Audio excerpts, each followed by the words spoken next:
تعال اما اقول لك ازاي تعرف ان في موبايل مدخل الجيميل بتاعك على موبايله وبيتجسس عليك وبيعرف عنك كل حاجه وبيشوف صورك اللي بتتصورها من خلال الموبايل بتاعك. كل اللي عليك يا صديقي عشان ما اطولش عليك الشرح تتابع معايا الشرح البسيط ده.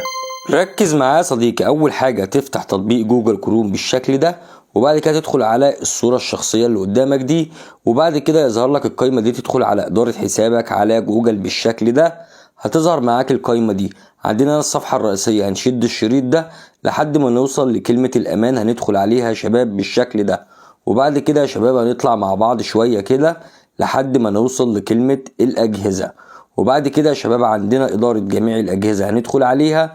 لو لقينا جهاز غريب غير الجهاز بتاعنا موجود هنا هنعمل له تسجيل خروج. عندنا هنا مثلا ده الجيميل بتاعي عليه الموبايل بتاعي بس هو اللي فاتح. لو لقينا اي موبايل غريب هنا، كل الحكاية ان انت هتدوس على الموبايل الغريب اللي موجود على الجيميل بتاعك بالشكل ده. وبعد كده عندنا هنا كلمة تسجيل خروج، هتعمل تسجيل خروج زي ما انت شايف بالشكل ده. طبعا انا مش هعمل تسجيل خروج عشان ده الموبايل بتاعي، انا بتكلم في حالة انك لو لقيت موبايل غير الموبايل بتاعك. اهم حاجة صديقي تكون استفدت من الفيديو ده وصلى على سيدنا محمد.